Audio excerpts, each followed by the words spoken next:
Hello everyone, welcome back to Iju Valley 2.0. +1 business സ്റ്റഡീസിന്റെ video ആയിട്ടാണ് വന്നിരിക്കുന്നത്. +1 കുട്ടികൾ കുറച്ച് പേരൊക്കെ നമുക്ക് കമന്റ് സെക്ഷനിലും അതുപോലെ ഇൻസ്റ്റാഗ്രാം പേജിലൊക്കെ നമുക്ക് മെസ്സേജ് അയക്കുന്നുണ്ട്. +1ന്റെ വീഡിയോസ് ചെയ്യുമെന്ന് ചോദിക്കുന്നുണ്ട്. അപ്പോൾ ആദ്യമായിട്ട് നമ്മൾ ചെയ്യുന്നത് ബിസിനസ് സ്റ്റഡീസ് ആണ്. നമുക്ക് ക്രിസ്മസ് എക്സാം വരുന്നത് 11th business studies exam 11th വരുന്നത്. 11th ഡിസംബറിലാണ് വരുന്നത്. 11ാം തീയതി. നമുക്കിതൊരു 10 ദിവസം ഒന്നും കറക്റ്റ് ഇല്ല. കാരണം എന്താ, നമുക്ക് നിങ്ങൾക്ക് എല്ലാവർക്കും 9ാം തീയതി എക്സാം സ്റ്റാർട്ട് ചെയ്യും +1 കുട്ടികൾക്ക് ലാംഗ്വേജ്. അപ്പൊ നിങ്ങൾ ആ ദിവസങ്ങളിലൊക്കെ ബിസിനസ് പഠിക്കുമോ, ലാംഗ്വേജ് എന്തെങ്കിലും പഠിക്കില്ലേ? അതുകൊണ്ട് തന്നെ ഇപ്പോഴത്തെ 2-3 ദിവസമൊക്കെ നിങ്ങൾ കൂടുതൽ കോൺസെൻട്രേറ്റ് ചെയ്യുന്നത് ബിസിനസ് സ്റ്റഡീസ്. കാരണം ബിസിനസ് സ്റ്റഡീസ് എന്ന് പറയുമ്പോൾ കംപ്ലീറ്റ്ലി നല്ല തിയറി സബ്ജക്റ്റ് ആണ്. അത്യാവശ്യം ബോറിംഗ് ആണ്, കുറേ വായിക്കാനുണ്ട്, കുറച്ച് പഠിക്കുമ്പോഴേക്കും മറ്റേത് മറക്കും, അങ്ങനത്തെ ഒരുപാട് ഇഷ്യൂസ് വരുന്നതാണ്. അതുകൊണ്ട് തന്നെ ക്രിസ്മസ് പരീക്ഷയ്ക്ക് എല്ലാവരും ഇമ്പോർട്ടൻസ് മാത്രം പഠിച്ചു പോവാം. Exam oriented previous year question പേപ്പറിൽ വന്ന ക്വസ്റ്റ്യൻ പേപ്പറിലത്തെ ക്വസ്റ്റ്യൻസ് ഒക്കെ നന്നായി നോക്കുക. 8 മാർക്ക് എത്രയാണ്, 5 മാർക്ക് എത്രയാണെന്നൊക്കെയുള്ള സംശയമുള്ള എല്ലാ കുട്ടികൾക്കും വേണ്ടിയിട്ടുള്ള വീഡിയോ ആണിത്. നിങ്ങൾക്ക് എക്സാമിന് 7 ചാപ്റ്റേഴ്സ് ആണ് ഉള്ളത്. ഓക്കെ, 7 ചാപ്റ്റേഴ്സ് ആണ്. ആ 7 ചാപ്റ്റേഴ്സിൽ നിന്നും നിങ്ങൾ എന്തൊക്കെയാണ് പഠിക്കേണ്ടത്, ഇതൊക്കെ പഠിച്ചു കഴിഞ്ഞാൽ എത്രത്തോളം മാർക്ക് കിട്ടാം, എത്രത്തോളം മാർക്കിന്റെ ക്വസ്റ്റ്യൻസ് ആണ് വരിക, അപ്പൊ ഞങ്ങൾ എത്ര ടോപ്പിക്ക് പഠിക്കണം. നിങ്ങൾ 10th കഴിഞ്ഞ് പുതുതായിട്ടൊരു സബ്ജക്റ്റ് ആണ് അല്ലെ, +1 എല്ലാ സബ്ജക്റ്റുകളും കൊമേഴ്സ് സബ്ജക്റ്റുകള്. ഇക്കണോമിക്സ് മാത്രം നിങ്ങൾക്ക് ചെറിയൊരു അറ്റാച്ച്മെന്റ് ഉണ്ടാവും, അല്ലാതെ ബിസിനസ് ആയിക്കോട്ടെ എക്കണോമിക്സ് ആയിക്കോട്ടെ എല്ലാം ഇക്കണോമിക്സ് അല്ല, അക്കൗണ്ടൻസി ഒക്കെ നിങ്ങൾക്ക് ചെറിയ ഒരു പുതിയ സബ്ജക്റ്റാണ്. അപ്പൊ ബിസിനസ് സ്റ്റഡീസിനെ സംബന്ധിച്ച് പറയുകയാണെങ്കിൽ നല്ല പോലെ വായിക്കാനൊക്കെ ഉണ്ട്. പക്ഷെ നിങ്ങൾ ഓരോ ടോപ്പിക്ക് പഠിക്കുമ്പോഴും നിങ്ങളെ ഡെയിലി ലൈഫുമായി കണക്ട് ചെയ്ത് പഠിക്കാം. അപ്പം നിങ്ങൾക്ക് ഓർമ്മ നിൽക്കാൻ അത് വളരെയധികം ഹെൽപ്ഫുൾ ആയിരിക്കും. പിന്നെ കൂടുതലും മെയിൻ ഹെഡിങ്സ് പഠിച്ചിട്ട് സബ് ഹെഡിങ്സ് ഓർഡർ പ്രകാരം പഠിക്കുക. എക്സ്പ്ലനേഷൻ വായിച്ച് കാണാപ്പാടെ ഒരിക്കലും പഠിക്കരുത്. നിങ്ങൾക്ക് എന്താണോ മനസ്സിലായത് അത് നിങ്ങളുടെ ഓൺ വേർഡ്സിൽ ഉണ്ടാക്കി എഴുതാനായിട്ട് ശ്രദ്ധിക്കുക. പിന്നെ പ്രസന്റേഷൻ നല്ല മാർക്ക് കിട്ടും. കട്ട് കുത്തി എഴുതാതെ പോയിന്റ് വൈസ് ആയിട്ട് എക്സ്പ്ലനേഷൻ കൊടുക്കുക. കുറച്ച് സ്ഥലമൊക്കെ വിട്ട് നല്ല പോയിന്റ് വൈസ് ആയിട്ട് കൊടുക്കുക. പിന്നെ 8 മാർക്കിന്റെ 2 ക്വസ്റ്റ്യൻസ് ആണ് ഉണ്ടാവുക. അപ്പൊ 8 മാർക്കിന്റെ പ്രോബ്ലംസ് ഒക്കെ എത്രത്തോളം, പ്രോബ്ലംസ് അല്ല, തിയറി ക്വസ്റ്റ്യൻസ് എത്രത്തോളം ചെയ്യണം എന്നൊക്കെ നമ്മൾ പറയുന്നുണ്ട് കേട്ടോ. അപ്പൊ നമുക്ക് വീഡിയോയിലേക്ക് കടക്കാം. അതിന് മുന്നേ നമ്മുടെ ചാനൽ നിങ്ങൾ ആദ്യമായിട്ടാണ് കാണുന്നതെങ്കിൽ ലൈക്ക് ചെയ്യുക, ഷെയർ ചെയ്യുക, നിങ്ങൾ ഫ്രണ്ട്സിനൊക്കെ ഒന്ന് അയച്ചെടുക്കുക. ഇങ്ങനൊക്കെ ചാനൽ ഉണ്ടെന്നും ഇമ്പോർട്ടൻസ് മാത്രം നിങ്ങൾക്ക് പഠിപ്പിച്ച് തരുന്നുള്ളൂ. അപ്പൊ അതൊന്ന് നോക്കുക. അപ്പൊ ഈ വീഡിയോ എല്ലാ ചാപ്റ്റർ വൈസ് വീഡിയോ ആണ്. അതിനുശേഷം നമ്മൾ അക്കൗണ്ടൻസും എക്കണോമിക്സും കമ്പ്യൂട്ടർ അപ്ലിക്കേഷനും ഒക്കെ നിങ്ങൾക്ക് എടുക്കുന്നുണ്ട്. അതുപോലെ 8 മാർക്കിന്റെ പ്രോബ്ലംസ്, 5 മാർക്കിന്റെ എല്ലാ ക്വസ്റ്റ്യൻസും ആഡ് ചെയ്തിട്ടുള്ള ക്വസ്റ്റ്യൻസ് വീഡിയോസും നിങ്ങൾക്ക് വരുന്നുണ്ട് കേട്ടോ. അപ്പം നമുക്ക് വീഡിയോയിലേക്ക് കടക്കാം. നമ്മൾ പറഞ്ഞതുപോലെ തന്നെ നമുക്ക് ബിസിനസ് സ്റ്റഡീസ് ക്രിസ്മസ് എക്സാമിന് 7 ചാപ്റ്റേഴ്സ് ആണുള്ളത്. പേര് പറയുകയാണെങ്കിൽ ഫസ്റ്റത്തെ പാഠം നമ്മുടെ ട്രേഡ് ബിസിനസ് കൊമേഴ്സ് ആണ്. അവിടെ മുതലേ ഫോർമേഷൻ ഓഫ് എ കമ്പനി വരെയാണ് പാഠം. ഓക്കെ, പിന്നീട് നമുക്ക് 80 എക്സാം വരുന്നത് കേട്ടോ. 80 മാർക്കിന്റെ ക്വസ്റ്റ്യൻ പേപ്പറിലായിരിക്കും. ദെൻ 8 മാർക്കിന്റെ 2 ക്വസ്റ്റ്യൻസ് നിങ്ങൾ ചെയ്യണം. നമുക്ക് 3 ക്വസ്റ്റ്യൻസ് തരും, ഓപ്ഷൻസ് 3 2 നിങ്ങൾക്ക് ഇഷ്ടമുള്ളത് എഴുതാം. ഓക്കെ, ഷോർട്ട് മാർക്ക് ക്വസ്റ്റ്യൻസ് എന്ന് പറയുമ്പോൾ ഇവിടെ ചിലപ്പോൾ 4 മാർക്കിനും 5 മാർക്കിനും ഒക്കെയാണ് ക്വസ്റ്റ്യൻസ് വരാം. അത് ചിലപ്പോൾ 4 മാർക്കിന്റെ 6 ആവാം, 5 മാർക്കിന്റെ 4 ആവാം. ഒരു 20-25ന്റെ ഉള്ളിൽ നമുക്ക് ഷോർട്ട് എസ്സേ ടൈപ്പ് ക്വസ്റ്റ്യൻസ് വരും. 3 മാർക്കിന്റെ ക്വസ്റ്റ്യൻസ് ഒരു 18 മാർക്കിന്, ചിലപ്പോൾ ഒരു 4 3 മാർക്ക് ആവാം, 5 3 മാർക്ക് ആവാം. അതൊക്കെ നമുക്കറിയില്ല, അവരൊരു ഇഷ്ടമാണ്. ഒപ്പം തന്നെ 3 മാർക്കിന്റെ കൂടെ ചിലപ്പോൾ 2 മാർക്കിന്റെ ക്വസ്റ്റ്യൻസും വരാം. 2 മാർക്കിന്റെ ഒരു 6 ക്വസ്റ്റ്യൻ, 3 മാർക്കിന്റെ ഒരു 4 ക്വസ്റ്റ്യൻ, അങ്ങനെയൊക്കെ പല ടൈപ്പിലാണ് നമുക്ക് വരിക. അതിലൊക്കെ ഓരോ ക്വസ്റ്റ്യൻസ് എക്സ്ട്രാ നിങ്ങൾക്ക് ഓർ ക്വസ്റ്റ്യൻ ആയിട്ട് ചിലപ്പോൾ ഉണ്ടായിരിക്കും. 1 മാർക്കിന്റെ 8 ക്വസ്റ്റ്യൻസോ അല്ലെങ്കിൽ 10 ക്വസ്റ്റ്യൻസോ ഉണ്ടായിരിക്കും. 10 തന്നിട്ട് 8 അറ്റൻഡ് ചെയ്യാൻ, 12 തന്നിട്ട് 10 അറ്റൻഡ് ചെയ്യാനൊക്കെ വരാം. അപ്പൊ ഈ ഒരു ഓർഡറിലായിരിക്കും നമ്മുടെ മാർക്ക് പോകുന്നത്. പിന്നെ നിങ്ങൾക്ക് പാസ്സാവാൻ വേണ്ടത് 80ൽ 24 മാർക്കും, ഡബിൾ പാസ് 48 ആണ്. A+ന് 70 എബവ് ആണ് കേട്ടോ. 70-72 ഒക്കെ കിട്ടിക്കഴിഞ്ഞാൽ നമുക്ക് എങ്ങനെയാ അത് A+ലേക്ക് മാറും. ബിസിനസ് സ്റ്റഡീസിനെ സംബന്ധിച്ചാണ് കേട്ടോ ഇതെല്ലാം പറഞ്ഞത്. നിങ്ങൾ ആദ്യമായിട്ട് എഴുതുന്ന കാരണമാണ്. അപ്പൊ നമ്മൾ മിസ് ഇവിടെ ഓരോ ചാപ്റ്റർ വൈസിന്റെ വെയിറ്റേജും ഒപ്പം ചാപ്റ്റർ വൈസ് ആയിട്ട് എങ്ങനെയാണ് നമ്മൾ ഓരോ ടോപ്പിക്കും വന്ന് എത്രത്തോളം എഴുതുന്നൊക്കെയാണ് പറയുന്നത്. അപ്പൊ ആദ്യമായിട്ട് ബാക്ക്വേർഡിൽ നിന്നാണ് നോക്കുന്നത്. ബാക്ക്വേർഡ് പോർഷൻസ് എന്ന് പറയുമ്പോൾ ബാക്കിലത്തെ ചാപ്റ്റർ നമുക്ക് ചാപ്റ്റർ 7 ആണ് ഉണ്ടാവുക. അപ്പോൾ ചാപ്റ്റർ 7ൽ നിന്ന് നിങ്ങൾ പഠിക്കാൻ കുറച്ച് ടോപ്പിക്കുകൾ എഴുതിയിട്ടുണ്ട്. ചാപ്റ്റർ 7 നമുക്ക് ഒരു 9-11 മാർക്കിന്റെ വെയിറ്റേജ് ഫൈനൽ എക്സാമിന് കാണുന്നുണ്ട്. ഫൈനൽ എക്സാമിന് അപ്പോൾ നമ്മുടെ ക്രിസ്മസ് എക്സാമിനും വളരെയധികം ഇമ്പോർട്ടൻ്റ് ആയിരിക്കും. അപ്പോൾ ഈ പാഠം ഫോർമേഷൻ ഓഫ് എ കമ്പനിയാണ്. ഒരു കമ്പനി ഫോം ചെയ്യുമ്പോൾ നമ്മൾ ചെയ്യേണ്ട സ്റ്റേജസ്, ഡോക്യുമെന്റ്സുകൾ, ആരെയാണ് നമ്മളെ ഹെൽപ്പ് ചെയ്യുക, അങ്ങനെയുള്ള പാഠമാണ്. ഈ പാഠത്തിൽ നിങ്ങൾ ഫസ്റ്റ് കാണാം പ്രൊമോട്ടേഴ്സ് ആൻഡ് ഇറ്റ്സ് ഫങ്ഷൻസ്. വളരെയധികം ഇമ്പോർട്ടൻ്റ് ആണ്. 8 മാർക്കിന് ചോദിക്കാറുണ്ട്, 5 മാർക്കിന് ചോദിക്കാറുണ്ട്. അപ്പോൾ ആരാണ് പ്രൊമോട്ടേഴ്സ് എന്ന് ചെയ്താൽ അവരുടെ ഫംഗ്ഷൻസ്, നെയിം കൊടുക്കാൻ സഹായിക്കുന്നു, പിന്നെ ഫണ്ട് കണ്ടെത്താൻ സഹായിക്കുന്നു, ഫീസിബിലിറ്റി സ്റ്റഡി, ബിസിനസ് ഓപ്പർച്യൂണിറ്റി നമ്മൾക്ക് കണ്ടുപിടിച്ച് തരുന്നു, അങ്ങനെ തുടങ്ങിയ പ്രൊമോട്ടേഴ്സിന്റെ ജോലികൾ എക്സ്പ്ലനേഷൻ കൊടുത്തിരിക്കണം. Then memorandum of association and its content, articles of association and its separate ആയിട്ട് 6 മാർക്ക് 5 മാർക്കിലും പോകും. മെമ്മോറണ്ടം ആർട്ടിക്കിൾസ് തമ്മിലുള്ള ഡിഫറൻസ് നമുക്ക് 5 മാർക്കിന് ചോദിക്കാം. What are the documents to be submitted at the time of a formation of a company എന്ന് ചോദിച്ച് 8 മാർക്കിന് വരാം. ഏതൊക്കെയാണ് ഡോക്യുമെന്റ്സ്? മെമ്മോറണ്ടം ആർട്ടിക്കിൾസും അല്ല, അതൊഴികെ അത് രണ്ടും കൂടാതെ പ്രോസ്പെക്ടസ്, സർട്ടിഫിക്കറ്റ് ഓഫ് ഇൻകോർപ്പറേഷൻ, അങ്ങനെ തുടങ്ങിയ കുറച്ച് ഡോക്യുമെന്റ്സും കൂടി ഉണ്ട്. അങ്ങനെയും തരാം. അപ്പൊ memorandum of association, articles of association sure question ആണ്. ഇതൊക്കെ ഷുവർ ക്വസ്റ്റ്യൻ ആണ് കേട്ടോ. വരാതിരിക്കാം എന്നല്ല, 100% നിങ്ങൾക്ക് ക്വസ്റ്റ്യൻ പേപ്പറിൽ കാണാം ഈ ചോദ്യങ്ങൾ. പിന്നീട് stages of formation of a company, 8 മാർക്കിന്. ഒരു കമ്പനി ഫോം ചെയ്യുമ്പോൾ എത്ര സ്റ്റേജസ് ഉണ്ട്? അതായത് കമൻസ്മെന്റ് ഓഫ് എ ബിസിനസ് വരെ, അതായത് സ്റ്റാർട്ടിങ് മുതൽ കമൻസ്മെന്റ് ഓഫ് ബിസിനസ് വരെ എന്തൊക്കെ ചെയ്യണം, അത് ആ പാഠം കംപ്ലീറ്റ് ആണ്.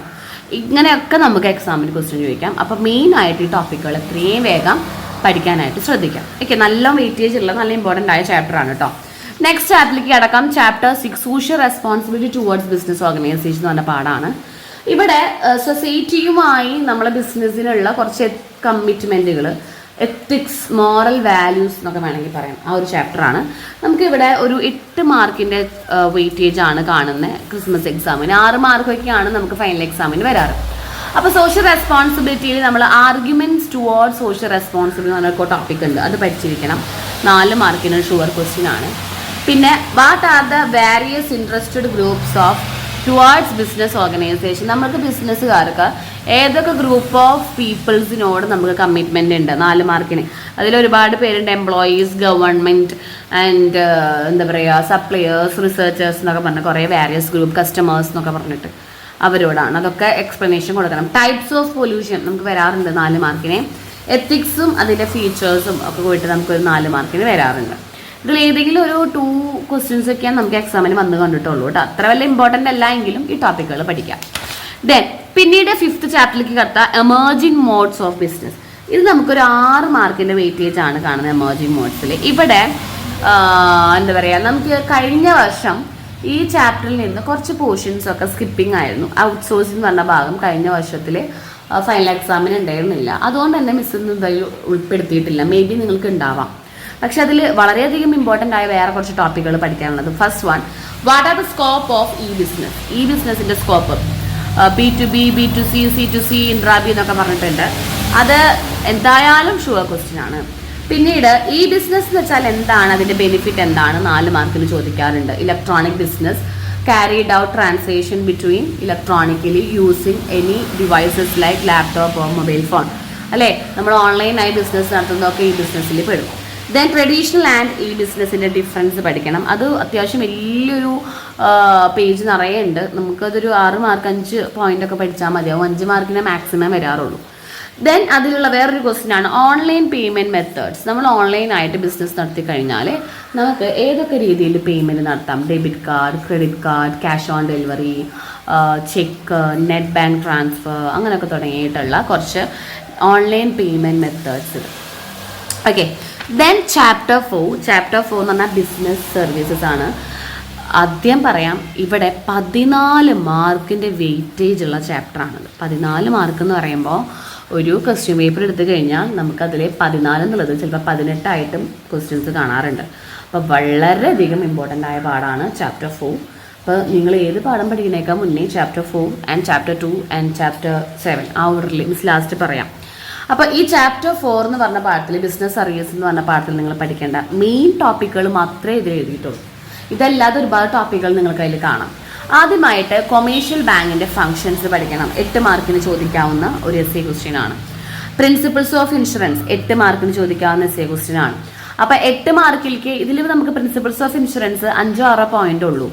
പക്ഷേ 8 മാർക്കിലേക്ക് പോകുമ്പോൾ നമ്മൾ ഇൻഷുറൻസ് എന്താണ്, ഇൻഷുറൻസുമായി ബന്ധപ്പെട്ട ടേംസുകൾ, അതായത് premium, insurer, insured, subject matter, അങ്ങനെ പോളിസി, അങ്ങനെയുള്ള കാര്യങ്ങളൊക്കെ എഴുതിയിട്ടേ പ്രിൻസിപ്പിൾസ് ഓഫ് ഇൻഷുറൻസ് എഴുതാൻ പാടുള്ളൂ. ഓക്കെ, അങ്ങനെയാണ് അത് 8 മാർക്കിലേക്ക് പോവാം. അതല്ല എങ്കിൽ 5 മാർക്കിലേക്ക് പോകും. ഏതെങ്കിലും ഒരു മാർക്കിലേക്ക് ആര് തള്ളപ്പെടാം? ഈ പ്രിൻസിപ്പിൾസിനെ ഷുവറായിട്ട് തള്ളപ്പെടാം. ടൈപ്സ് ഓഫ് ഇൻഷുറൻസ്, അതായത് മറൈൻ ഇൻഷുറൻസ് ഉണ്ട്, there is fire insurance and life insurance. Types of insurance നമുക്ക് ചോദിക്കാറുണ്ട്, ഷോർട്ടസ്റ്റ് ടൈപ്പ് ക്വസ്റ്റ്യൻ ആണ്. Then life insurance and general insurance തമ്മിലുള്ള ഡിഫറൻസസ് നമുക്ക് ഇതുപോലെ തന്നെ 5 മാർക്കിന് 6 മാർക്കിനൊക്കെ ഷുവർ ക്വസ്റ്റ്യൻ ആണ്. ലൈഫ് ഇൻഷുറൻസും അതർ ജനറൽ ഇൻഷുറൻസും തമ്മിലുള്ള ഡിഫറൻസ് എന്താണെന്നുള്ളത്. Then types of warehouse 5 മാർക്കിന് ചോദിക്കാറുണ്ട്. വെയർ ഹൗസിന്റെ ഡിഫറെൻറ്റ് ടൈപ്സുകൾ, private wear houses is there, public warehouses is there and bonded warehouses is there. അപ്പോൾ ഏതെങ്കിലും ടൈപ്സുകൾ ചോദിക്കാം. ഇതല്ലാതെ 2 മാർക്കിനും 3 മാർക്കിനൊക്കെ ചോദിക്കാം കേട്ടോ. പ്രിൻസിപ്പിളിൽ തന്നെ വട് യു മീൻ ബൈ കോസ പ്രൊക്സിമ എന്നിട്ട് ക്വസ്റ്റ്യൻ മാർക്ക് ചോദിക്കാം. അപ്പോൾ ഓരോ ടോപ്പിക്ക് പഠിച്ചാലും നിങ്ങൾക്ക് അതിൽ എക്സ്പ്ലനേഷൻ അറിഞ്ഞിരിക്കണം. വളരെ ഇമ്പോർട്ടൻ്റ് ആയ പാടാണ്. സ്കിപ്പ് ചെയ്യാനോ അല്ലെങ്കിൽ പഠിക്കാതിരിക്കാനോ കണ്ടന്റുകളൊന്നും പാടില്ല. നെക്സ്റ്റ് ആണ് ചാപ്റ്റർ 3, 9 മാർക്കിൻ്റെ വെയിറ്റേജ് ആണ്. അത്യാവശ്യം നല്ല ഇമ്പോർട്ടൻ്റ് ആയ പാടൊക്കെ തന്നെയാണ്. ഇവിടെ ഗവൺമെൻറ് ടൈപ്സ് ഓഫ് കമ്പനീസ് ആണ് പറയുന്നത്. ഗ്ലോബൽ ആദ്യം നിങ്ങൾ പഠിക്കുക ഗ്ലോബൽ എന്റർപ്രൈസസ് അല്ലെങ്കിൽ മൾട്ടിനാഷണൽ കമ്പനീസ്, MNCs എന്നൊക്കെയാണ് ചോദിക്കുക. ഫുൾ ഫോം അറിയണം. മൾട്ടിനാഷണൽ കമ്പനീസ്, അതിന്റെ ഫീച്ചേഴ്സുകൾ പഠിക്കണം ഫസ്റ്റ് ടൈം. കാരണം അത് 8 മാർക്കിനോ 6 മാർക്കിനൊക്കെ ചോദിക്കുന്ന ക്വസ്റ്റ്യൻസ് ആണ്. നമ്മൾ Pepsi, Coca Cola, batta shoe company, ഇതൊക്കെ മൾട്ടിനാഷണൽ കമ്പനീസ് ആണ് അല്ലെ. അവർ കൺട്രിയിലാണ് അവർ ട്രാൻസ്ലേഷൻസും അതുപോലെ തന്നെ ബിസിനസ്സും നടത്തുന്നത്. Then what you mean by PPP ചോദിക്കാറുണ്ട് 3 മാർക്കിന്. PPP means private public partnership ആണ്. അതിനെ കുറിച്ചിട്ടൊരു പാരഗ്രാഫ് തന്നെ നിങ്ങൾ പഠിച്ചിരിക്കണം 3 മാർക്കിന്. Then government company and its features, statutory corporation and its features, departmental company undertakings and its features, joint ventures and its type or features. ഇതൊക്കെ നമുക്ക് ഷോർട്ടസ്റ്റ് ടൈപ്പിൽ ചോദിക്കാം. ഇതിൽ ഏതെങ്കിലും ഒരു കമ്പനിയെ ചോദിക്കാറുള്ളൂ എന്ന് വെച്ചിട്ട് ഒരൊറ്റ കമ്പനി നിങ്ങളെ ലക്കിന് പഠിച്ചു പോകരുത്. എല്ലാത്തിനെയും കുറിച്ചിട്ട് നിങ്ങൾക്കൊരു അറിവുണ്ടായിരിക്കാം. ഓക്കെ, മാത്രമല്ല government company, statutory corporation, department undertakings, അതിൻ്റെ ഒക്കെ എക്സാമ്പിൾസ് അറിഞ്ഞിരിക്കണം. ചിലപ്പോൾ LIC, ടാറ്റ, റേഡിയോ, ദൂരദർശൻ, പിന്നെ പെപ്സി, കൊക്കക്കോള, അങ്ങനെ എല്ലാ കുറേ കമ്പനികളുടെ പേര് തരും. എന്നിട്ട് നമ്മളത് categorize according to her ownership എന്ന് പറയും. അതായത് ആ ഓണർഷിപ്പിന്റെ ബേസിൽ നമ്മളോട് കാറ്റഗറൈസ് ചെയ്യാൻ പറയുമ്പോൾ മൾട്ടിനാഷണൽ കമ്പനീസ് ഏതൊക്കെയെന്ന് അറിയണം, LIC എവിടെ പോകുന്നു പറയണം. അങ്ങനെയുള്ള എക്സാമ്പിൾസും നിങ്ങൾ പഠിക്കാനായിട്ട് ശ്രദ്ധിക്കാം. Okay, then chapter 2 formation of a business organisation means forms of business. Forms ആണ്, different types of forms is there. That is നമുക്കൊരു ബിസിനസ് സ്ഥാപനത്തിൽ പലതരം ബിസിനസ്സുകൾ നടത്താം. ഇതും 14 മാർക്കിൻ്റെ വെയിറ്റേജ് ഉള്ള ചാപ്റ്ററാണ്. 14 മാർക്ക്. 2ാം പാഠം നമ്മൾ 4ാം പാഠം പറഞ്ഞ പോലെ അതേ ടോപ്പിക് തന്നെയാണ് 2ാം പാഠത്തിലും നമുക്ക് ഇമ്പോർട്ടൻസ്. ഇവിടെ features and merits of sole proprietorship, features and merits of joint stock company, ഇതിൽ ഏതെങ്കിലും ഒരെണ്ണം 8 മാർക്കിന് ഷുവർ ക്വസ്റ്റ്യൻ ആണ്. അപ്പോൾ എന്താണ് സോൾ പ്രൊപ്രൈറ്റർഷിപ്പ്, അതിൻ്റെ ഫീച്ചേഴ്സ് ഒരു പാരഗ്രാഫ് അറിയണം. ഫീച്ചേഴ്സ് 4 പോയിന്റ്, മെറിറ്റ് ഒരു 4 പോയിന്റ്. ദെൻ ജോയിന്റ് സ്റ്റോക്ക് കമ്പനിയുടെ ഫീച്ചേഴ്സ് തന്നെ ഉണ്ട് ഒരു 8-10 പോയിന്റ്. മെറിറ്റും ഫീച്ചേഴ്സും ഏകദേശം സെയിം തന്നെയാണ്, അതും നല്ലപോലെ അറിയാം. പിന്നെ ജോയിന്റ് ഹിന്ദു ഫാമിലി, അതിൻ്റെ features, types of cooperative societies, difference between public and private company, partnership അല്ലെങ്കിൽ അതിൻ്റെ ഡീഡ് അല്ലെങ്കിൽ അതിൻ്റെ ഫീച്ചേഴ്സ്, അങ്ങനെ പല ടൈപ്പിൽ ചോദിക്കുമ്പോൾ അതൊക്കെ നമുക്ക് ഷോർട്ടസ്റ്റ് ടൈപ്പ് 4 മാർക്ക് 5 മാർക്കിന് എല്ലാത്തിൻ്റെയും ഫീച്ചേഴ്സ് അറിഞ്ഞിരിക്കാനായിട്ട് പ്രത്യേകം ശ്രദ്ധിക്കാം. ഓക്കെ, ദെൻ ചാപ്റ്റർ 1 വരുമ്പോൾ ചാപ്റ്റർ 1 നമുക്ക് ഇതുപോലെ 8 മാർക്കിൻ്റെ വെയിറ്റേജൊക്കെയാണ് കാണുന്നത്. 8 മാർക്ക് എന്ന് പറയുമ്പോൾ ഇവിടെ മെയിൻ ആയിട്ട് പഠിക്കേണ്ടത് what are the auxiliary to trade or aids to trade എന്നൊക്കെ ക്വസ്റ്റ്യൻ ചോദിക്കാം 6 മാർക്കിന്. അതായത് insurance, warehousing, transportation, information, advertising തുടങ്ങിയ ഓക്സിലറി ടു ട്രേഡിനെ നമ്മളെ ഹെൽപ്പ് ചെയ്യുന്ന സാധനങ്ങളാണ് ഇതൊക്കെ.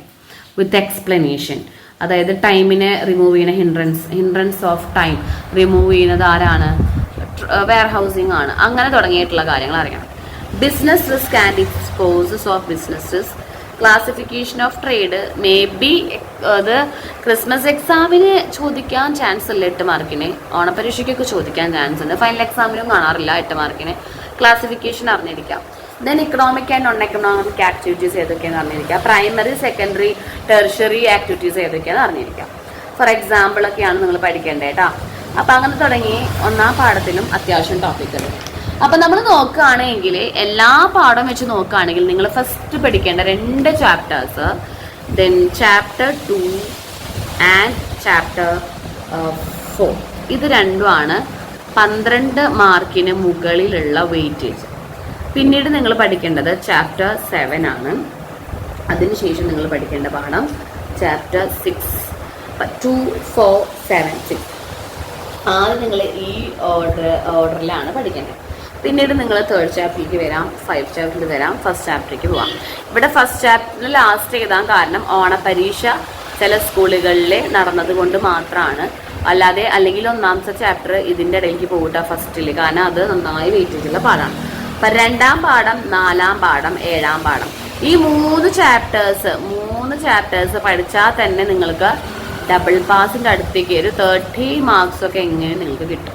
ഓക്കെ, അപ്പോൾ നിങ്ങൾക്ക് വീഡിയോ ഹെൽപ്ഫുൾ ആയെന്ന് വിചാരിക്കുന്നു. വീഡിയോ ഹെൽപ്ഫുൾ ആയെങ്കിൽ ലൈക്ക് ചെയ്യുക, ഷെയർ ചെയ്യുക, സബ്സ്ക്രൈബ് ചെയ്യുക, നിങ്ങളെ ഫ്രണ്ട്സിനൊക്കെ ഒന്ന് അയച്ചു കൊടുക്കുക, മാക്സിമം സപ്പോർട്ട് ചെയ്യുക. ടൈം കളയാതെ പഠിച്ചു തുടങ്ങുക. നിങ്ങളുടെ ഫൈനൽ എക്സാമിൻ്റെ ഒരു ലാസ്റ്റ് സ്റ്റെപ്പ് എന്ന രീതിയിലാണ് ക്രിസ്മസ് എക്സാമിനെ കാണേണ്ടത്.